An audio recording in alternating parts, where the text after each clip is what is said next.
One of the things I think of is us living in the moment is when we traveled to Europe 2 years ago. We were in Switzerland and went to an amazing spa that cost, I think, $1,000 a person. And it was luxurious and calming and relaxing and everything that we needed. Mm-hmm. And that felt good, Mm. really good. So when I say I don't regret, it's moments like that. The moments I do regret is going to Target and dropping $200-$300 and not having anything to associate that with the money, if that makes sense. How do you decide when you're going to Target or when you're going to a Swiss spa if you can afford it? Wow, both smiling. Okay. Sorry. What's the answer? We don't. We just do it. Mm-hmm. And then we figure it out later, is what historically has happened. Do you figure it out? So that was earlier in the trip, so we still had the budget for that. It was things later in the trip that caused us to go over budget. And then when we got home, we were a little bit tight for a month or two because we had overspent on our trip. How did you make it up when you got back home? Working extra. Yeah. Both of you? I think at the time it was mainly Otto. So I work traditional 9 to 5, and he has more of a traditional RN 12.5-hour schedule. Mm-hmm. So he had the ability to pick up more within a week's time frame. So was it worth it to you, Otto? Like when you were working the extra shifts a month later, were you like, yeah, I'm fine with this because we had that beautiful spa experience? Or were you like, I don't like this? When it's to repay or remake up something like that, no, I don't regret it at all. I would do it any day. Yeah, it's like, okay, well, it's already spent. We'll just move on. We'll make better decisions next time. And then we don't, and then we don't, and then we don't. And then here we are talking to you about it. We just do it. Mm-hmm. And then we figure it out later. Gabby, what do you think hearing this dance? That it's a cycle I'd like to break. No, just randomly to trying to get out of the country. And so that's the biggest motivator for me to get on the right path. And that's when I said I want to plan for next steps. It's next steps so that we could go. The credit card, mm-hmm. especially. I just think it wasn't necessary. $44,000 in credit card debt wasn't necessary. A lot of things aren't necessary. This is true. But $44,000, that's not including, like, our bills are paid, all those things. This is just extra. Did we really need it? Did you? No, we didn't. Did we want it? Yes. Mm. And now we're at the point where we're going to have to pay for it, and paying for it sacrifices time. Okay. Otto, what about you? Let's say you owe $10,000 on a credit card with a 25% APR. If you only make the minimum payments, you will be debt-free in 2056. 30 years from now, you'll still be paying for cocktails and movie tickets or whatever you bought last weekend on credit. This is how suffocating debt can be when you play by the bank's rules. And I'm not talking about spending $5 on lattes. I don't care about that. In my experience, appetizers or lattes don't even scratch the surface of the real debt mistakes that people make. So if you find yourself looking at your credit card statement each month and wondering, how did I get here? Or saying, wow, I guess I spent that much, this video is for you. And today, I'll show you the 7 debt mistakes that silently keep people broke and how you can break out. This is a dangerous trap. Making the minimum payment is like taking a pile of money and just lighting it on fire. Gone. You'll never see it again. And believe it or not, this is way more common than you think, because debt doesn't actually feel like an emergency to most people. If you're making the minimum payments each month, nobody comes knocking on your door for money. You still have a roof over your head. You still have internet on your phone, but this is a trap that will keep you shackled for years, sometimes decades. 25% APR. And you're only making the minimum payment. Do you know how long it'll take you to pay it off? 30 years. Just to put that in perspective, think about what you're gonna look like in 30 years. Here's what I'll look like in 30 years.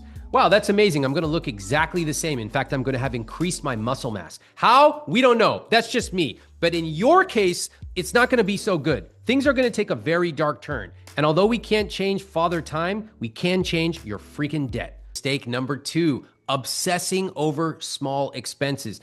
If you have a $20,000 balance on your credit card, cutting out a $5 latte twice a week is not gonna fix that. It won't even put a dent in it. Instead, you need to look for the big wins that you can tackle right now. With credit card debt, that means calling the credit card company and trying to negotiate a lower APR.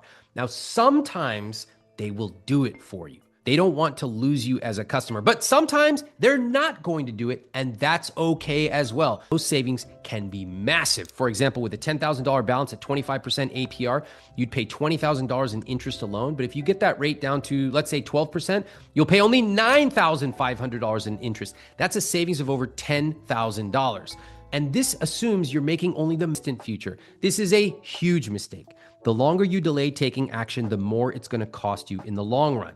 Please remember, time is on your side when you are investing.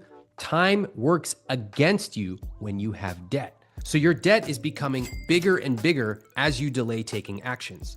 5,000, then they're asking for 7,000. When you stopped taking home an income, I assume the two of you had a series of conversations about that. Did that happen? Not a lot of That, and so it took a lot to build that back and just show her that I'm here for us and our family, and I'm not choosing the business over our family. Yeah.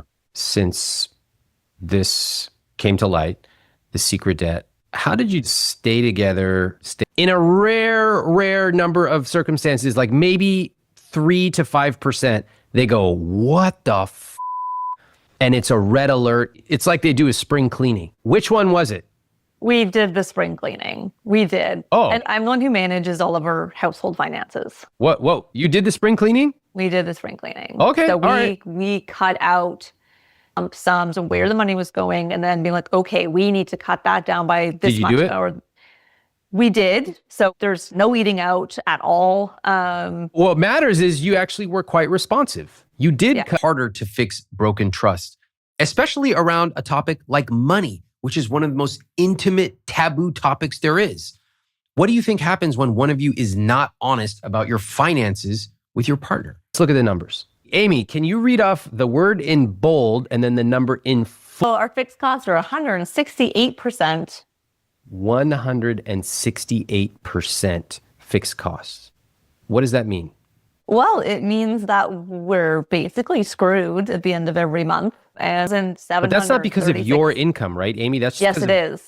That's my income tax debt. That was a previous year. So it's last year's total income tax debt that we weren't able to pay. And that's the same thing on my end that's accumulated. So she's also got a number that we're paying off as well. Yeah. I see. Okay. Versus $8,000 of take-home pay. I would describe that as unsustainable. Let me just be direct. When over 50% of your take-home pay goes to debt, it is a massive red alert. I ran the actual percentage of what their debt payments are. Know how you feel about this stuff. What'd you get? Well, okay. This does require a bit of backstory. Not really. I'm sorry. What kind of car? Tesla Model Y 2023. That's even worse than I thought. I'm the one who applied for the approval of even being able to get a car loan. And I was under the assumption we were in good financial standing. This is a part of that financial infidelity. At no point during any of this conversation that we were looking at getting a new vehicle for the first time in our lives did the information come up that we had this debt sitting there. I thought we were good. There is also a government initiative program where you get money for buying an electric vehicle. So we actually didn't pay anything out of pocket to get it. And yes, in hindsight, once I found out about everything, I was humiliated. Okay. I was humiliated that we're driving around in a Tesla with this much debt sitting in our back pocket. It was definitely a huge part of my anger Okay. because I would not ever have made that call. Yeah. All jokes aside, I understand what you're saying. And I have to ask John, Amy, she's covering it. That worked for a while. And then it got even harder. She had to step in and help with the business rent and a business employee. And that's when things started to, it sounds like, spiral. Am I reading that correctly? Yeah. I was in the process of getting larger jobs and more of them. So the outlook looked promising. It was kind of like a carrot being dangled in front of me. I was like, okay, you know, it's going to get better. It's going to get better. It's going to get better is what I was seeing on the business side of it. John, how good are you at managing risk? I'd like to think I'm pretty good at it, but I can't control timelines on projects. Yeah. Amy, what do you think? I think that he is an internal optimist. And that is the side of that I really admire and love about him. But that is also why we are where we are. If you shut the business down today, what happens to the tax? Is it still owed? Mm-hmm. Yeah. And what's the bankruptcy laws in Canada? We have to pay off the source deductions before we can file bankruptcy or a consumer proposal. Mm-hmm. How much is that? The source deductions is In place, which at the time, yes, right. at the time that you are not allowed to use the equity in your home to pay off CRA debt. That's right. Specifically CRA, they would not lend us money. Same with banks, said the same thing. Will not lend you money if it's to go towards a government debt. Mm-hmm. What if you just sold the house? We looked to see what we could sell the house for, where else we could move. And ultimately, we decided to try to hold on to the house to see if we could Airbnb or rent out the basement suite, have any supplemental income, as well as just an ounce of happiness. We really love the community that we're in. It's a small community. I'm involved with the school here, and there was that piece of it as well. And all of our family is where we live. And the only option for us, if we sold, was to move away. We wouldn't be able to afford to stay here at all. It wasn't going to be an option. And we would lose every single piece of our village.